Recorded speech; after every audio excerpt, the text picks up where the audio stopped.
Muy buenos días tengan ustedes. La verdad es que hoy es una ocasión de privilegio en la cual tendremos la oportunidad de presentar el texto Igualdad, elecciones, inclusión, elecciones sin discriminación, proceso electoral federal 2012-2018, participar y opinar, derechos de las niñas, niños y adolescentes. Esta mesa en la que participarán como presentadoras y con comentarios sobre esta obra editada por el Instituto Nacional Electoral en coordinación con el Consejo Nacional para Prevenir la Discriminación y la Secretaría de Gobernación.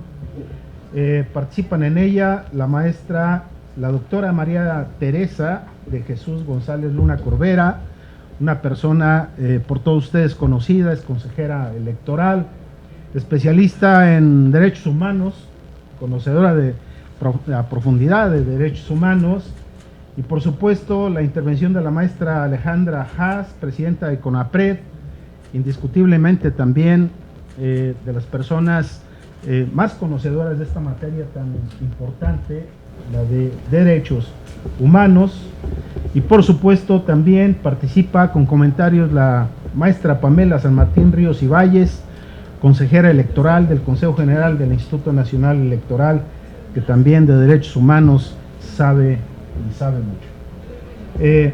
Es un honor moderar esta mesa en la cual cada una de las participantes tendrá un tiempo de 15 minutos. Así que iniciaríamos, si no existe inconveniente, con la participación de la doctora María Teresa de Jesús González Luna Corbera. Muy buen día, tengan todas y todos ustedes.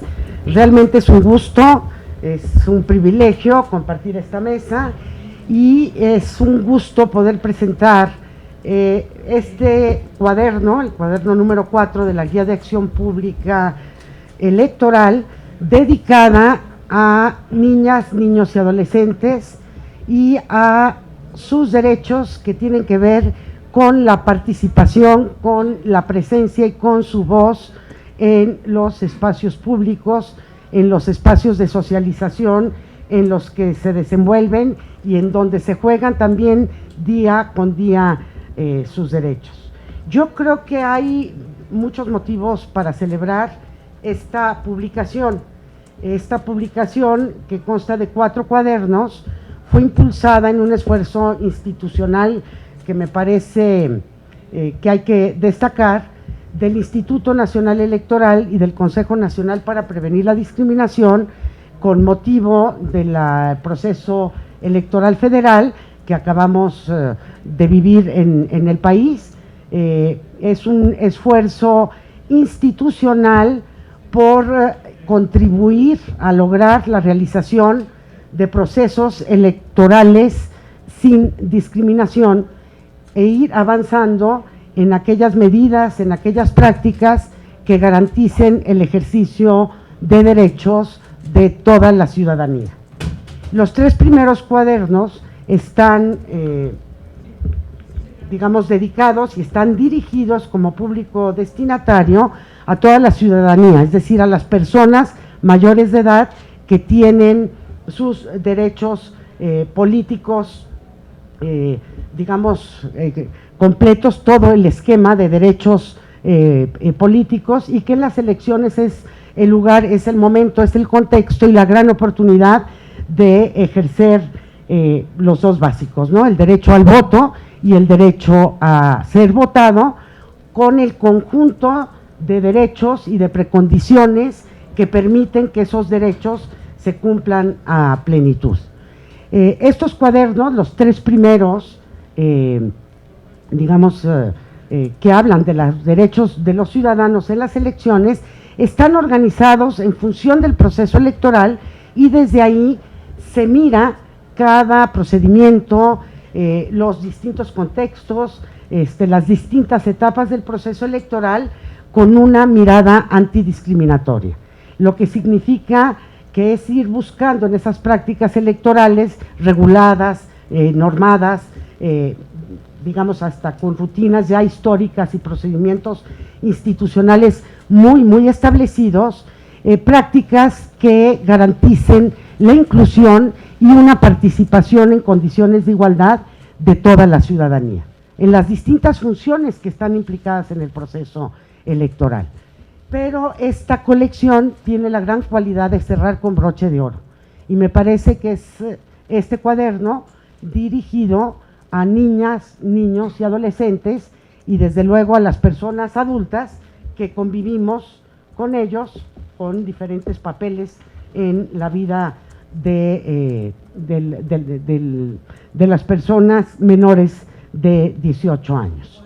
Y se pone el acento en este derecho a participar, que ha sido como muy cuestionado cuando se habla de los derechos de los niños, ¿no? La gran interrogante es cómo que pueden participar y cómo que tienen derechos políticos.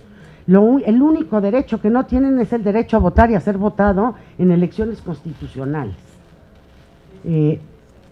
Fuera de ese derecho, todos los demás derechos los tienen vigentes, y tienen el derecho a participar y a ser parte de la vida social, de la esfera pública, en la medida de sus etapas de desarrollo, en función de sus intereses, de sus necesidades y de cómo van desenvolviéndose en los distintos espacios de socialización.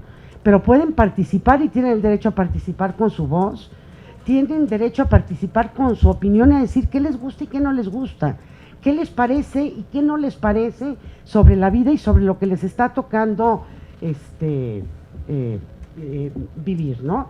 Y tienen estos derechos que permiten la convivencia, la interacción entre iguales con sus pares, y también su relación con los adultos. Y en esa medida el derecho a participar cobra 1001 formas, muchas modalidades donde se hace presente esta voz y esta opinión de los niños.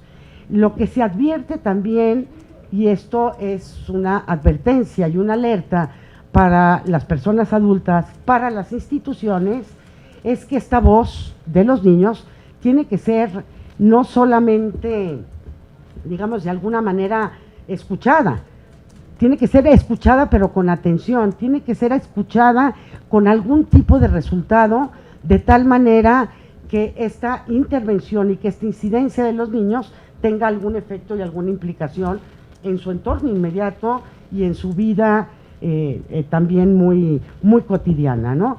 Es decir, aquí hay una gran responsabilidad, y creo que esta gran responsabilidad la ha entendido el Instituto Nacional Electoral, que ya tras varias décadas y con varios ejercicios dirigidos a la población infantil y juvenil, digamos en el contexto electoral o en el marco de los contextos electorales, para dar la oportunidad, digamos, a la realización de ejercicios de expresión cívica infantil y juvenil, en donde tiene que estar clara, pero asumida en todas sus consecuencias, la responsabilidad de que esta voz sí tenga algún efecto y alguna implicación a través de políticas públicas, de prácticas institucionales, de que su opinión llegue a quien tiene que llegar y que sí se vean resultados, porque de lo contrario, el promover este tipo de ejercicios de participación infantil y juvenil, que son bienvenidos, que desde 1997 tenemos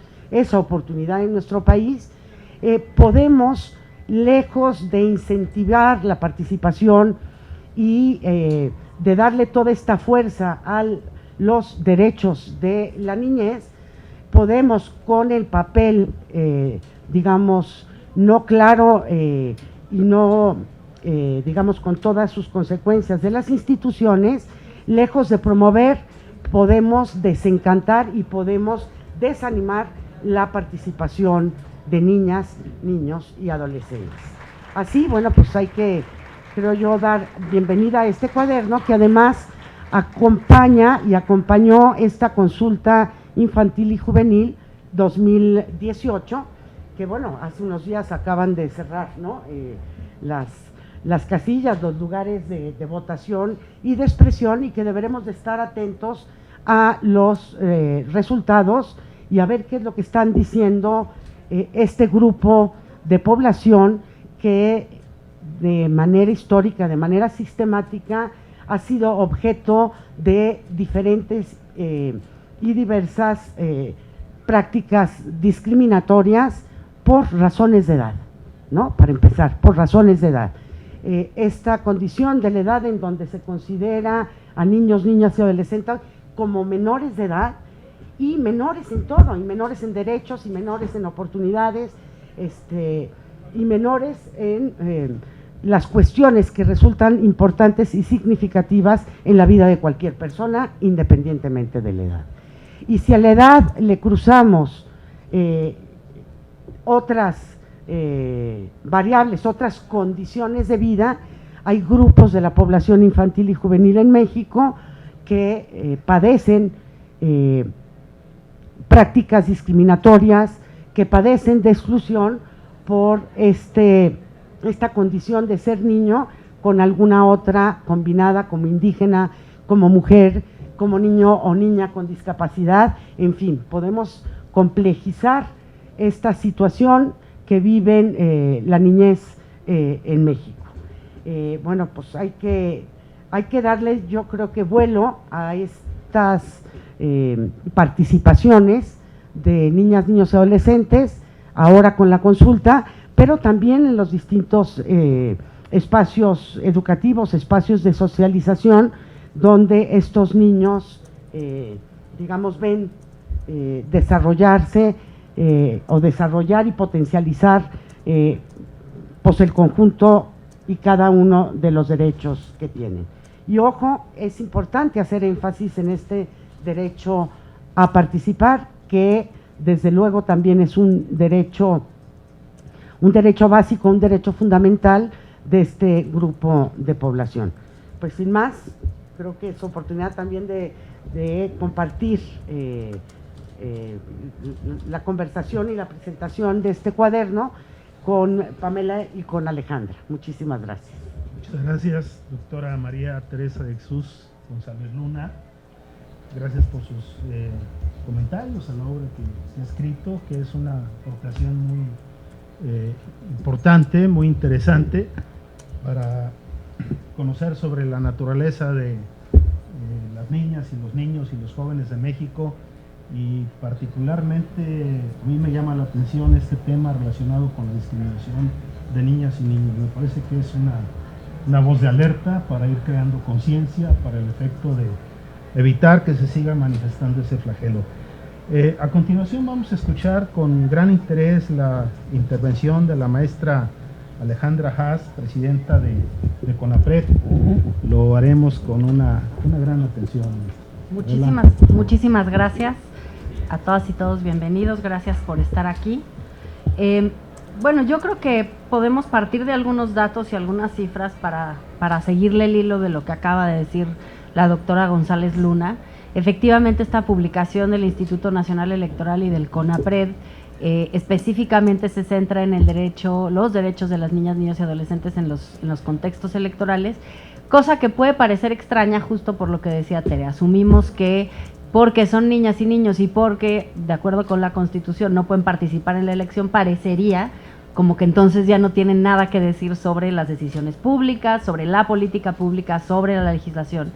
Y creo que es uno de los grandes temas que comparten con otros grupos de la población. Hay un concepto de la Convención de Personas con Discapacidad que es nada de nosotros sin nosotros, y esto se aplica a todos los grupos de población discriminados que están subrepresentados o no representados en los órganos de tomas de decisiones, algunos simplemente por una exclusión histórica en la participación política, y otros como niñas y niños, pues porque no hay la posibilidad de que siendo menor de 18 años participe uno como candidata o candidato, pero eso no quiere decir que no tengan una voz, que no tengan experiencias que no necesariamente son visibles para los adultos, las adultas, y que necesitamos escucharles. Yo les quiero dar algunos datos de un par de fuentes. La primera es la Encuesta Nacional sobre Discriminación en México que publicamos este año, que hicimos con el INEGI, con la CNDH, con la UNAM y con el CONACYT. Y lo que vemos ahí es, en un módulo específico que hicimos de niñas y niños, Una cuarta parte de las niñas y los niños en México perciben que no se les respetan sus derechos. Una cuarta parte, y les estoy hablando de una muestra de 40,000 hogares, que no es pequeña, ¿no? Y la verdad es que en localidades urbanas se sienten menos respetados que en localidades no urbanas, que eso llama la atención, y donde más se sienten escuchados y tomados en cuenta es en la escuela. Quizá la escuela es el único espacio, y eso lo podemos discutir, pero el único espacio pensado en relación con las niñas y los niños. Todos los demás espacios son espacios diseñados para los adultos, en los cuales los niños y las niñas se tienen que adaptar, porque nunca se piensa en ellos como usuarios, ni siquiera del switch para prender la luz, ¿no? Entonces, todo está construido con una visión de la estatura física de una persona adulta, la posibilidad de interactuar a nivel de toma de decisiones de las personas adultas, y nunca pensamos en las niñas y los niños como personas que van ejerciendo su autonomía de manera progresiva a lo largo de su ciclo de vida hasta llegar a la mayoría de edad.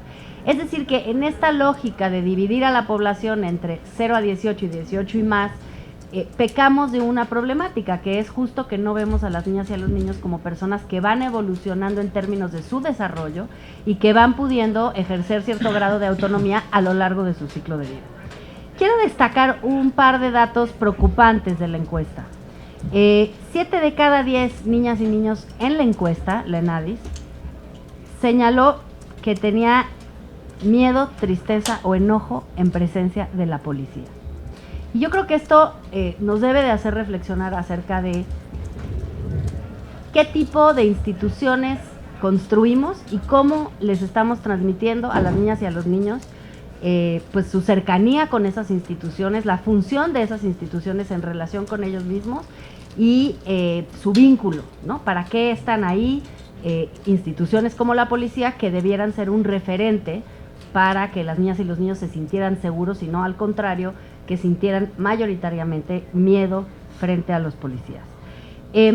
Otro dato que incluye la doctora González Luna y que me pareció muy importante es una cita de Ricardo Bucio, el secretario técnico del Sistema Nacional de Niñas, Niños y Adolescentes. Por cierto, el CIPINA participó en revisar también el texto, entonces les quiero mandar desde aquí un agradecimiento sentido, pero cita la doctora González Luna al titular del CIPINA, a Ricardo Bucio, y dice: en México, 39,000 personas de 10 a 19 años han sufrido alguna agresión sexual, 7 de cada 10 adolescentes sufren violencia en el noviazgo, 50% de las niñas, niños y adolescentes dicen ser molestados en la escuela con palabras ofensivas, amenazas o golpes, y 6 de cada 10 han experimentado algún método de disciplina violenta en sus hogares.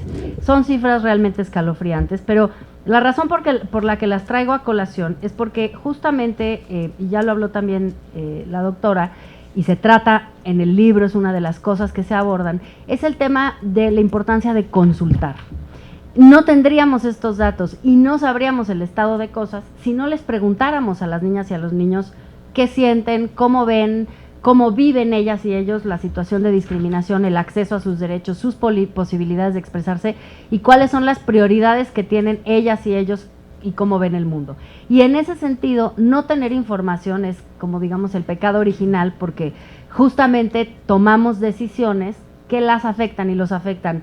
No nada más en el futuro, se suele decir, los niños son el futuro de México, no, pues ya están en el presente, ya son ciudadanas y ciudadanos, digamos, no en la descripción legal de la Constitución, pero son personas plenas, con derechos que deben de poder ejercer en el momento actual, no en el futuro. Y en el momento actual sí tomamos decisiones de política pública y decisiones de interés nacional, y el interés nacional incluye cómo lo viven las niñas y los niños y los adolescentes. Y por eso me parece que el hecho de que el INE a lo largo de los años, desde el 97, venga haciendo este ejercicio de participación de niñas, niños y adolescentes es tan valioso. Los resultados, que espero que de ello hable un poco Pamela San Martín, nos interesan muchísimo porque informarán, deben de informar la construcción de políticas públicas, no nada más respecto de las elecciones, sino de todos los ámbitos de la vida pública. Sí debemos de escuchar muy bien lo que nos están diciendo las niñas y los niños.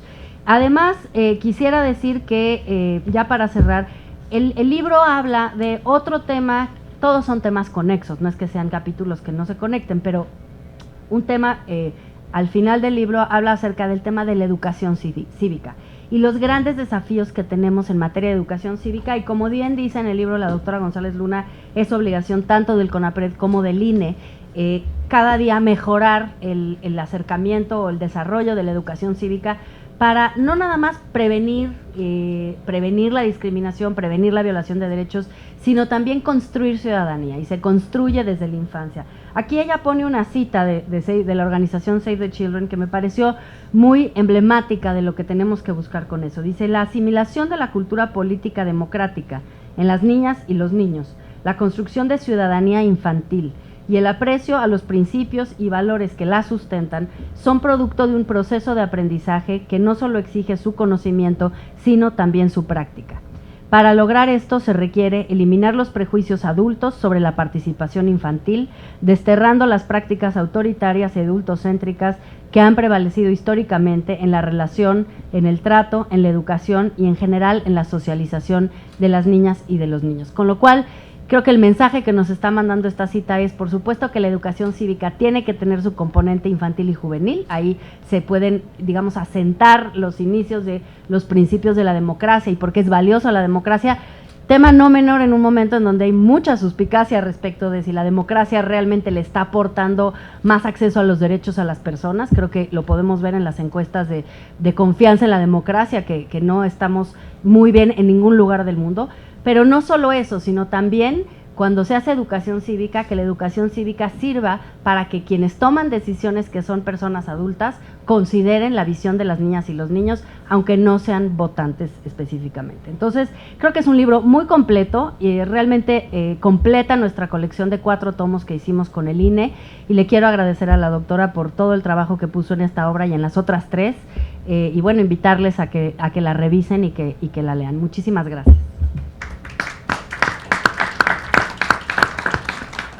Muchas gracias, maestra Alejandra Haas. A continuación, hará uso de la voz la maestra Pamela San Martín, también con comentarios respecto de esta obra tan importante. Gracias. Muchas gracias y buenas tardes, me parece, ya a todas y a todos. Es un gusto estar aquí, y es un gusto estar aquí con Alejandra y con Tere, aunque me hacen un poco complicado participar después de ellas. 2 grandes conocedoras de los derechos de la infancia. Uno siempre tiene el temor de caer en errores en las apreciaciones que puede tener. Pero la verdad creo que la obra que se está presentando de pronto parece una cuestión secundaria. ¿Qué tan relevantes son los derechos de las niñas y adolescentes? ¿Por qué tienen que ser un tema de discusión? Y más en el marco de un proceso, de los procesos electorales, más en el marco democrático. Y me parece que precisamente el no poder contestar esa pregunta es lo que hace tan relevante el que se pueda escribir un libro de esta naturaleza. Yo voy a empezar con una cita que hace Tere, que evidentemente Alejandra no iba a hacer en este momento porque es una cita de Alejandra, pero que creo que es muy reveladora y además nos debe poner a reflexionar en serio. Dice Alejandra: en México no hay igualdad. No hay igualdad para las mujeres, y menos para las mujeres que además son trans o para las mujeres que son mayores. No hay igualdad para los jóvenes, y menos para los jóvenes que además son indígenas. No hay igualdad para quien vive en discapacidad, y menos si esa persona es gay o lesbiana. No hay igualdad para una persona nacida en el extranjero, y menos si esa persona pertenece a un grupo religioso o no mayoritario. Si la premisa de la que podemos partir en un país es que no tenemos condiciones reales de igualdad, eso nos tiene que colocar tanto a la ciudadanía como a las instituciones aún en un contexto de reflexión seria de qué medidas debemos adoptar. Porque hay un tema que se vuelve, si no fuera tan trágico, sería hasta de risa. Si nosotros leemos nuestra Constitución, todos somos superiguales. Todos los derechos en los que pudiéramos pensar están contemplados en la Constitución, todos. Y si no se nos ocurrieron contemplarlos en la Constitución, tenemos el reenvío hacia los convenios internacionales, los tratados internacionales en materia de derechos humanos. Entonces, en términos de nuestras normas, en México todos los derechos se tienen que garantizar. Y sin embargo, eso no ocurre así. Y sin embargo, tenemos contextos de discriminación, tenemos contextos donde hay unos más iguales que otros, donde los derechos no se pueden ejercer de la misma forma. Y esto, insisto, no nada más nos debe colocar en una condición de reflexión, nos debe llevar a la práctica acciones específicas que puedan revertir esta situación. Y aquí es donde entramos en el tema de las niñas, niños y adolescentes. De pronto, efectivamente, cuando hablamos de procesos de participación, podemos decir, bueno, pues ¿para qué incluir a las niñas, niños y adolescentes si no tienen derecho a votar, no tienen derecho a una de las a unos medios de participación tales más importantes que hay? Claro, nada más que, y aquí nuevamente voy a retomar una cosa que señala Tere en su libro. Dice, no podemos suponer que, dice, la construcción de la ciudadanía es una tarea educativa permanente y de largo aliento, consistente con los valores democráticos, que incluye a las generaciones e involucra a los actores sociales. Y aquí es lo que me parece relevante más que nada. No empieza ni se da a partir de la obtención de la mayoría de edad, ni se limita a las decisiones en tiempos electorales. Si nosotros entendemos la participación, si entendemos la democracia y la cultura democrática única y exclusivamente como el derecho de acudir a votar el día de la jornada electoral, estamos dejando atrás todo lo que significa una cultura democrática para el crecimiento de nuestro país, para el crecimiento de nuestra ciudadanía, de todos los que lo integramos. Y aquí, ¿cómo debemos entender la participación? Si la participación, como muchas veces se ha dicho, no inicia el día de la jornada electoral ni termina el día de la jornada electoral, entonces la única participación posible y necesaria no es la participación electoral. También tiene que ver con qué condiciones tenemos para generar contextos de exigencia respecto de nuestras necesidades. Y aquí se pregunta, o nos debemos preguntar, ¿por qué nuestras necesidades no incluyen las necesidades de los menores de edad, de las niñas, niños y adolescentes, de la infancia? ¿Por qué nuestras necesidades única y exclusivamente incluirían a las necesidades de las personas adultas? Y aquí hay un tema que de pronto tendríamos que ponernos a reflexionar. Si ustedes ubican, siempre que se habla de niñas, niños y adolescentes, a menos que esté hablando del CONAPRED o alguien que conoce muy bien el tema, hablan de los menores. No son los menores de edad, son los menores. Y habrá quien me diga, bueno, pues es solamente es un problema de términos. No es un problema de términos. Si son menores, son chiquitos, son menos valiosos, son menos importantes. No son menores, son menores de edad. No han cumplido la mayoría de edad, pero precisamente son sujetos de derechos, y la forma como las instituciones y la ciudadanía los tenemos que tratar es como sujetos de derechos. No son un apéndice de los padres, o no son un apéndice de las madres, o no son un apéndice de los tutores o las tutoras. Son sujetos en sí mismos que deben de ser valorados en sí mismos. Y además, y esto creo que lo desarrolla bastante bien el libro, y nos lleva nuevamente a otro tema que se debe pensar. No es un grupo homogéneo de los niños, las niñas y los adolescentes, un grupo que solamente lo ponemos en un bloque y atendamos la situación de este grupo homogéneo, idéntico, con las mismas necesidades, con las mismas características de niñas, niños y adolescentes. No. Dentro de las niñas, niños y adolescentes hay edades, empecemos por ese punto. No es lo mismo un niño o una niña de 4 años que un adolescente de 17. No tienen las mismas necesidades, no tienen las mismas condiciones, no tienen el mismo desarrollo. Tampoco es lo mismo un niño o una niña, independientemente de su edad, que está en una condición de pobreza que uno que no lo está. O un niño y una niña. Porque si partimos del punto de que en los adultos tenemos una diferencia y una situación de exclusión histórica hacia un género, pues ¿por qué pensar que eso no es exactamente igual en relación con los niños? Precisamente es una conducta o un patrón que se sigue desde la infancia hasta la edad adulta. Y si estamos buscando hacer un cambio de chip, de vernos como una sociedad que rompa con esta frase de Alejandra, me encantaría poder contradecir a Alejandra y decir, no tienes razón, en México sí hay igualdad. En México, seas hombre, seas mujer, seas pobre, seas rico, pertenezcas a un grupo indígena o no pertenezcas a un grupo indígena, pertenezcas a una minoría religiosa o no pertenezcas a una minoría religiosa, todos estamos en exactamente las mismas condiciones de ejercer nuestros derechos, todos nuestros derechos. Me encantaría decirle eso, porque el día que podamos darle esa respuesta a Alejandra, significa que será el día en el que ya avanzamos como sociedad. El día de hoy, al menos yo no le puedo dar esa respuesta, porque le estaría mintiendo. Y me parece que hay una responsabilidad, en mi caso, como servidora pública, como consejera electoral, de no dar la respuesta que yo quisiera escuchar, sino dar una respuesta que parta de la realidad. ¿Qué realidad se vive en el país y qué medidas tenemos que tomar a partir de esa realidad? Mientras más neguemos la realidad, es más fácil que no la atendamos, porque entonces yo nunca atiendo lo que no existe. Puedo llegar a atender algo si reconozco que existe. Y es, digamos, en este contexto que efectivamente desde hace ya bastantes años, en el IFE, ahora en el INE, elección tras elección, se celebra la consulta infantil y juvenil. Ya esta última que acaba de terminar ciertamente es la octava de las consultas que se realizan, y en cada una ha habido un tema específico que es el tema a abordar en la consulta, el tema sobre el que le vamos a preguntar a las niñas, niños y adolescentes, sobre el que vamos a pedir su opinión. En este año tuvo que ver con aspectos relacionados con igualdad de género y respeto a los derechos humanos. Esa fue la temática de la consulta. Y me parece que no solamente va a ser importante conocer los resultados una vez que se terminen de procesar, sino qué hacemos con esos resultados. Porque no es un tema de cumplir con un expediente y palomear los tengo que consultar, ching, ya los consulté, ya, vamos a la siguiente, ya cumplí con el requisito y entonces ya no tengo que hacer nada más. No, sí tenemos que hacer algo más. Tenemos que garantizar que esa voz no nada más se conozca, sino que se escuche.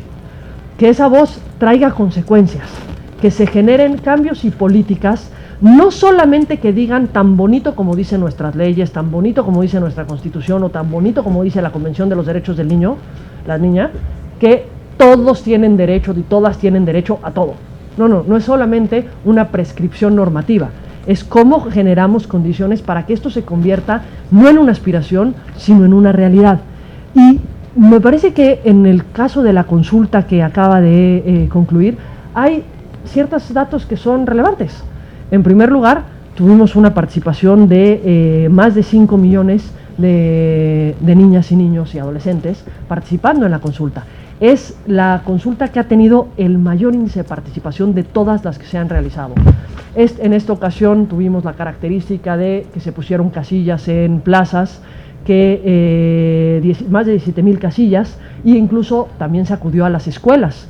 Contamos con un conjunto de voluntarias y voluntarios sin los cuales no hubiera sido posible realizar la consulta. Y es nuevamente un ejercicio de participación en el que se vuelve muy relevante contar con voluntarias y voluntarios por una razón, porque también nos compromete con el ejercicio de un derecho de las niñas y los niños y los adolescentes. Y el tema de la consulta, a mí me da mucho gusto una cuestión, y aquí sí aclaro, no necesariamente mis colegas en el Consejo tenemos una opinión coincidente en este punto. A mí me da mucho gusto que no se haya hecho el mismo día de la jornada electoral.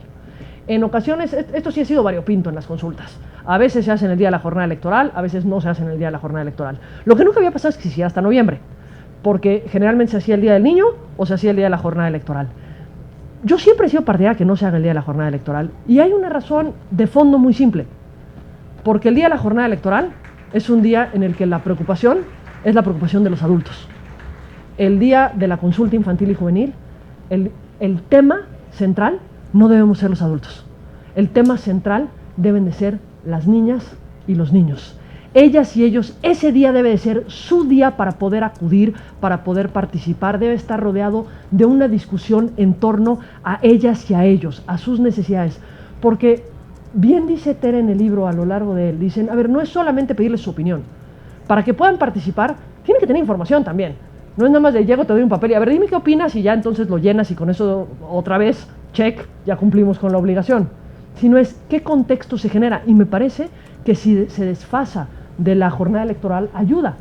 Tiene también la parte muy bonita, el decir, bueno, pues es que el papá o la mamá van o el abuelo o la abuela, el tío, van con el niño o la niña a la casilla, votan y después llevan al morro o a la morra a votar, ¿no? Es muy bonito también, pero a mí me preocupa más el destinarles un momento, toda la atención y todo el cuidado para que puedan realmente formar parte de esto y puedan realmente participar y emitir su opinión sobre asuntos que sí les interesan. Y hubo dos, y yo con esto cerraría. Creo que hay varios pendientes que nos quedan de de esta consulta. Uno de ellos, me parece que hay un punto que no hemos hecho en las consultas. Nunca han partido de lo que les preguntemos primero sobre qué quieren que los consultemos. Siempre es una decisión que nosotros tomamos de, este año vamos a hablar de seguridad, este año vamos a hablar de igualdad, este año vamos a hablar de derechos. Y les preguntamos sobre lo que es el derecho en boga, pero no necesariamente es el derecho que les preocupa.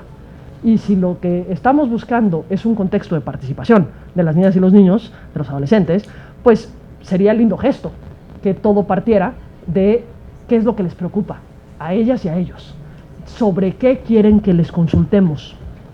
Y además es importante que cada vez avancemos más a quitarnos un poco nuestros prejuicios al momento de formular las preguntas.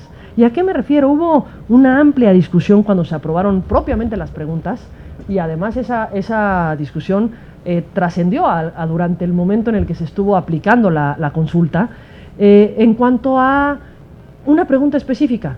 Y me llegaban muchas llamadas. Pamela, estamos en desacuerdo con la pregunta 1. ¿Y cuál es la pregunta 1? Es que dice, soy niño, niña, otro. O niño, niña, no me identifico ni con niño ni con niña. Bueno, pero podemos tener prejuicios y podemos tener un problema de no aceptación de una realidad. Pero un niño y una niña pueden no identificarse ni con el concepto niño ni con el concepto niña. Y si un niño o una niña no se identifica con uno de los dos conceptos, tiene derecho a expresarlo.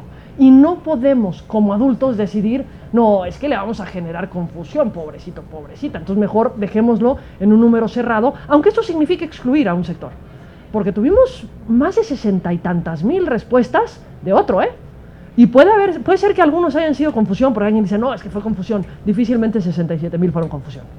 No es un número tan pequeño de niñas y niños que nos dijeron otro. Y eso sí, no lo incluimos en las boletas de 6 a 10. Yo creo que la identidad es algo que se puede tener antes de los 10 años. Entonces, sí es importante reflexionar desde qué momento hacemos esas preguntas. Y de pronto los adultos tenemos una especie de prurito de preguntarles sobre cuestiones relacionadas con el embarazo, cuestiones relacionadas con agresiones sexuales a chamacos y a chamacas cuando están muy pequeños. El pequeño detalle es que es una realidad. Y es una realidad tal vez de las más dolorosas que podríamos vivir. Esa cifra que dio Alejandra, que fue la cita de Ricardo, es tal vez la cifra más dolorosa que nos podría dar, el nivel de agresiones sexuales que hay. Cuando estuvimos discutiéndolo en el Consejo, el propio secretario ejecutivo de disciplina nos decía, Ricardo Bucio nos decía, a ver, es que el grupo etario donde hay mayor índice de crecimiento en la tasa de embarazos son las niñas de 12 años. Las niñas se embarazan a los 12 años, pero no les podemos preguntar si tienen información, no les podemos preguntar cómo se observan el tema de las relaciones sexuales. Me parece que una cuestión que sí tenemos que repensar los adultos es cómo nos quitamos nuestros prejuicios para no trasladárselos a las niñas y los niños. Yo decía que esa discusión sobre si es niña, niño u otro se trasladó a la consulta infantil. Bueno, pues estuvimos recibiendo incluso cantidad de tweets sobre la unión de padres de familia, etcétera, y otros grupos diciendo, bueno, y nos decían textualmente, la identidad de género se pretende imponer y solo confunde a las niñas, niños y adolescentes. Es un insulto que se pretendiera imponer la ideología de género. Y incluso crearon un hashtag, con mis hijos no te metas. No, es que no estamos promoviendo nada, le estamos preguntando a las niñas y a los niños. Y todos los papás o las mamás o las tías o los tíos o los abuelos que no querían que esto se les preguntara a sus hijos o a sus hijas, yo solamente les haría una pregunta. ¿Les preguntaron a ellos? ¿Les preguntaron a ellas? ¿O nuevamente somos los adultos los que tomamos la decisión de cómo quiero yo, tratando a mi hija o a mi hijo como algo que no es un sujeto de derechos, como algo que no es una persona que puede opinar? Así es como estoy construyendo la ciudadanía, así es como estoy construyendo una persona que estará en adelante tomando decisiones por este país. Me parece que esa no es la forma de construcción y, perdón si me alargué un poquito, pero sí creo que estos son reflexiones valiosas que a mí me quedan después de haber leído el texto. Hay una parte que es una experiencia dentro de lo que fue la construcción de la consulta, pero hay otra parte que es la reflexión y el conocimiento después de mirar a través de otros ojos que no necesariamente son los comunes, lo que es el desarrollo y los derechos de la infancia en nuestro país. Gracias. Muchas gracias, maestra Pamela San Martín. Nos quedan 10 minutos, creo que podría darse una sesión de preguntas y respuestas que enriquecerían el... Tienen ustedes la palabra. Perdón, una pregunta en torno a esta situación que comentaba de que si los niños se identifican como niñas o como niños. Saber, ¿cuál fue entonces la situación que perdió con los padres de familia, por ejemplo, y todo esto? ¿Y cuál es entonces si tiene la cifra exacta? Y también preguntarle, decía que no lo incluyeron en niños por abajo de los 10 años, ¿cierto? ¿Por qué? ¿Juntamos más? Tomamos 3, ¿no? Sí, 3 preguntas.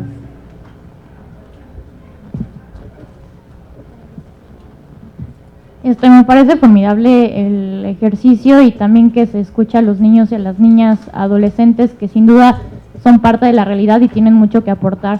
Pero ¿de qué manera podría ser vinculatorio como un primer paso y ejercicio de consenso y de concentrar inquietudes reales que tienen y que no son atendidas porque se creen que no son sujetos a derechos como deberían de serlo, ya en cuestión de prácticas públicas o políticas públicas enfocadas a todas estas cosas que recabaron?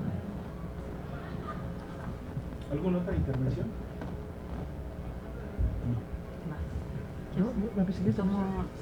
Yo me enfoco en tu pregunta. Creo que, bueno, en primer lugar decirles que el CIPINA cumple 3 años el 3 de diciembre, justo el Sistema Nacional de Protección de Niñas, Niños y Adolescentes.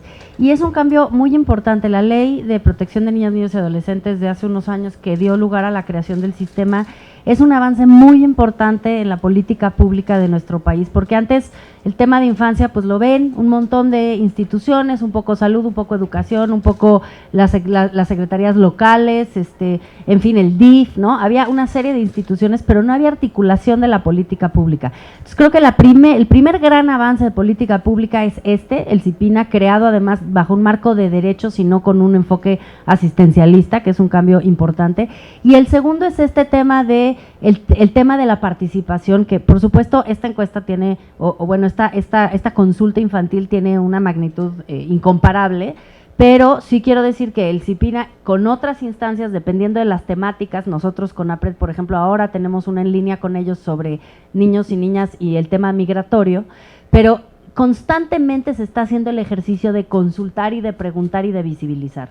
Y este ejercicio, el procesamiento de resultados, la posibilidad de aprovechar que todas las instancias hagan su parte respecto de la infancia y que se consulte y se pregunte, creo que no se haría de una forma tan sistemática si no existiera este sistema. Entonces sí me parece que uno de los desafíos hacia adelante es, bueno, que el sistema termine de concretarse. Cada municipio tiene que tener su CIPINA municipal, cada entidad federativa su CIPINA local, y son instancias indispensables de coordinación de autoridades para lograr que efectivamente la política pública responda, por un lado, a las brechas de desigualdad. Creo que Pamela lo decía muy bien en términos de no es un gran grupo homogéneo de personas, hay muchas diferencias, pero además que se haga política pública considerando lo que les preocupa a las niñas y a los niños.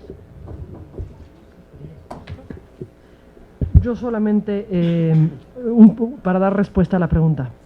A ver, la consulta, las preguntas de la consulta y la estructuración de la consulta no la hicimos nada más en el instituto.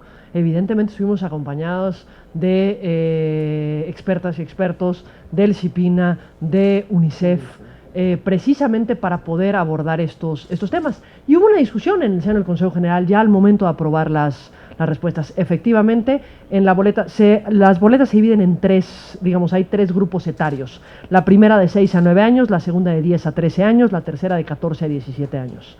Menores a 6 años pueden, digamos, expresarse vía dibujos, pero no hay propiamente boletas con preguntas específicas.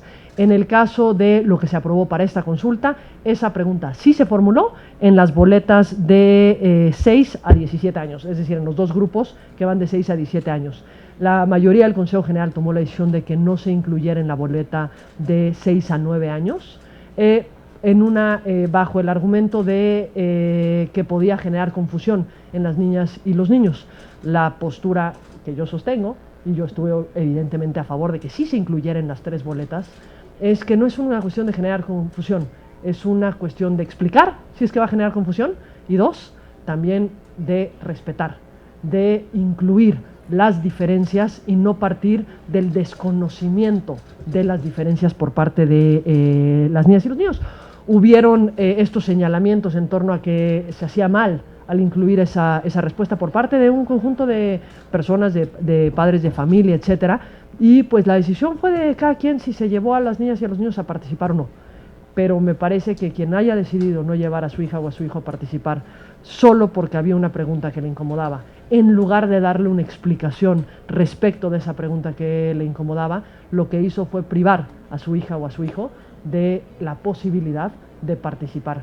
Y me parece que lo que nosotros nos corresponde, y por nosotros me refiero a adultos, me refiero a instituciones, me refiero a sociedad, lo que nos corresponde no es generar las condiciones de exclusión ante lo que no nos gusta, sino de participación para, en su caso, modificar las cuestiones que nos preocupan o que creemos que pueden afectarnos o afectar a nuestro entorno. Ya para finalizar, quisiera destacar dos cosas.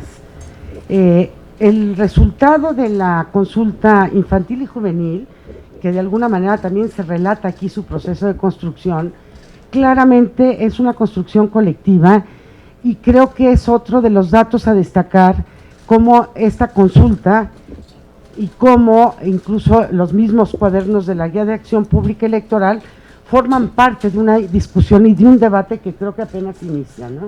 Es decir, estamos todavía en ese sentido sí en pañales las instituciones, y sí como menores de edad las instituciones en lo que se refiere a derechos de las niñas, niños y adolescentes.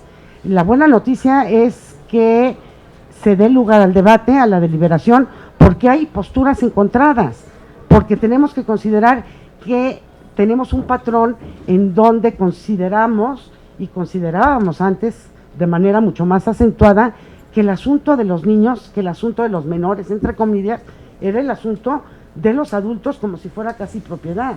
Entonces, la educación de mis hijos es mía, nadie más se meta. Un poquito a la escuela, en donde yo elegí o donde tuve la oportunidad de meterla, pero eran campos cerrados a la discusión. Y creo que ahora sí tenemos condiciones más,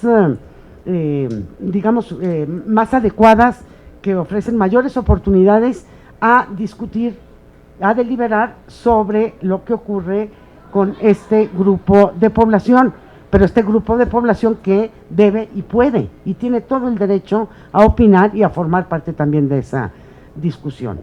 Quisiera también destacar, invitarlos, por supuesto, a leer, a trabajar con este cuadernillo.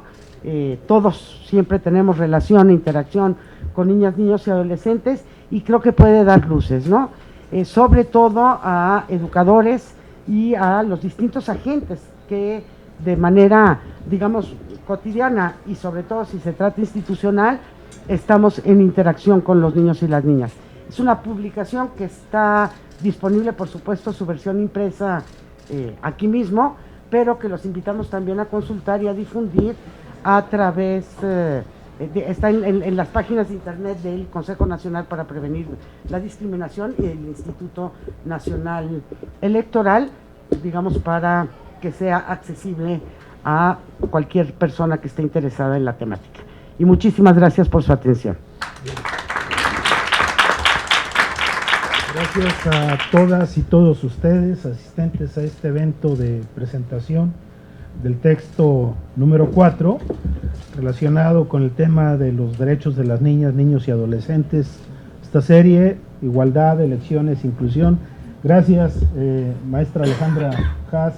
Gracias, maestra Pamela San Martín, por sus contribuciones, por sus argumentaciones tan importantes que sin duda han dejado esta inquietud para conocer más sobre estas realidades. de nuestro país. Muchas gracias. Gracias.